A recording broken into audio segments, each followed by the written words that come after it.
Today's video is about using 3D printing for practical applications in lawn and garden and out in the garage. Let's get right to it.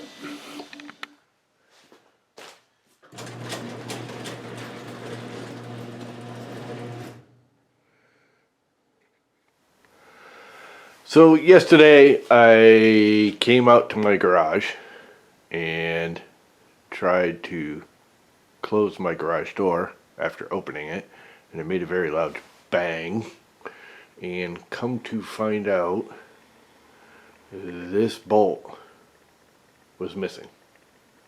The opener had jammed into the case right there. You can sort of see where it's dented in the track. Now, these old garage doors use a bolt stop. In other words, it opens all the way up until it hits the bolt, and that's when it stops. It needs the bolt to stop. So the bolt must have sheared off. It's probably 15, 20, actually I think it's over 20 years old. So I had to fix it, and I went and I got a bolt, and I slipped this bolt that's in here now in there, and I don't have a nut for it yet. I gotta find one. It was just a bolt I found in a, the usual can of nuts and bolts you have laying around. Slipped it in there, opened the garage door, and it jammed again because it slid up over the bolt head. It was still jamming, and it was very, very loud when it hit. They're always loud when they hit. So 3D printing to the rescue. Not only did I want to lift it up a little. Now, you can't lift it too high. As you can see right above it, the cable to chain connector is right above it, and the chain runs right at that height, so you can't go more than like an inch tall, but you have to bring it up about a half an inch. Otherwise, the carriage slides right over it. So I got 3D printing, and I was like, oh, I'll just put 3D print a stopper. And I thought about it. I said, you know what? I'll make it out of TPU, and that way it's kind of quiet. And I'm thinking, oh, okay. I mean, it might work, it might not, but let's give it a shot. So I printed these two little bumpers out of TPU. The holes in it are a little bit smaller than the bolt. It took me like, I don't know, half an hour to print it. I printed them super fast. They're super sloppy. I just threw them on the printer and went go. They're almost 100% infill. And yeah, but now they work.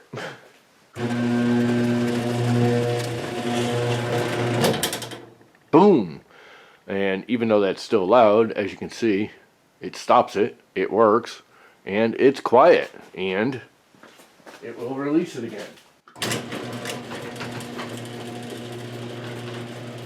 Yeah, it's a little bit quieter on impact. Not that it's silent in any way, shape, or form, but it's definitely a less jarring impact.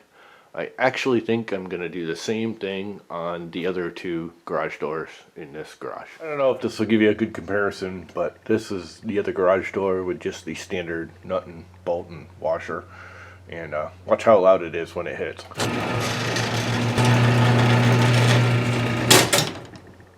That's pretty loud. It's like a kind of major impact. So those work.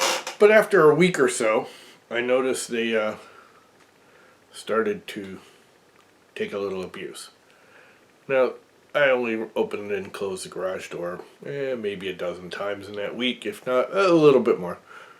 But I thought I'd redesign it just a little bit. They're working. I like them. I don't think they'll last forever, but whatever. I can always 3D print more. But I did want to change the design a little bit. I wanted to actually, right now I'm printing it like this, so the layers are, this way. So basically the impact is right on the layer lines.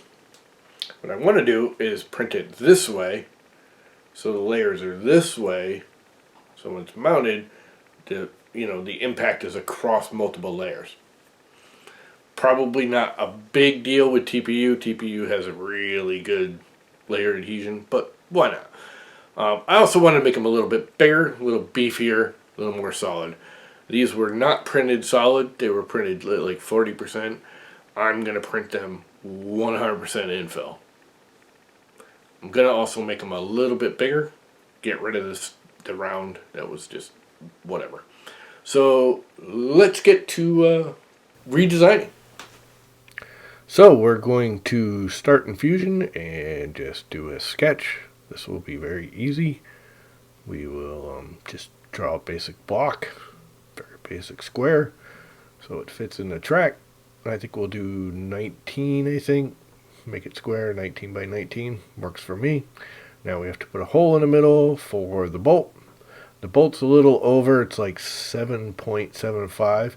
We're going to do it at 7.5 and make it nice and snug on the bolt. I don't want it. It's TPU, so it'll flex. And now we just extrude it out. We're going to extrude it out about 14.5. That should be a good height. Gives us good impact. And pretty much now all we got to do is export it and print it. So now we bring it into the slicer. We slice it up. I do want it the other way around. As I said, I want the impact across the lines. So we rotate it, duplicate it, set up all my slicing preferences for TPU. I don't want supports in there.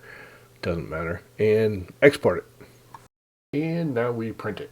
I have to set up my Octalapse to retract. Here's the new ones. They're a little bit thicker. They're a little bit nicer.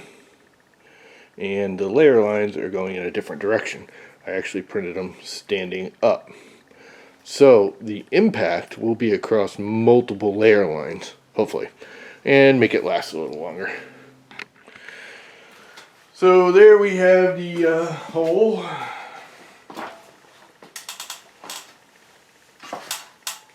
I am going to slide this in. Spin this on.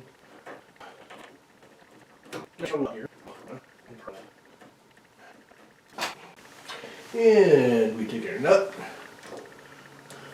Just so happens I have one that fit it.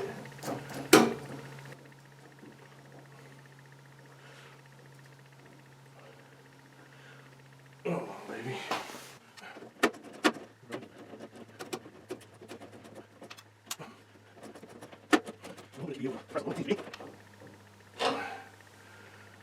It's actually pretty stiff.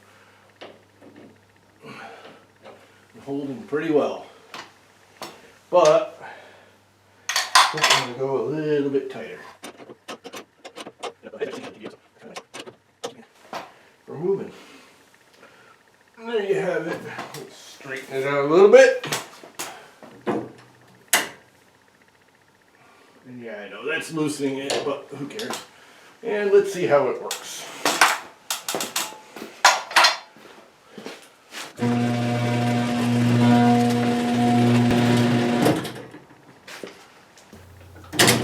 Well, that works. So yeah, it works. It quiets it down. They're TPU. I don't think it's going to last very long, but I can always print more. So that's part one of, I think I'm going to do 3 garage videos of doing 3D printing for practical use out in the garage. So I hope you enjoyed it. I hope it inspired you to do something. Use 3D printing to do a repair or to modify something to improve your life. Until next time, keep looking to the future of 3D printing.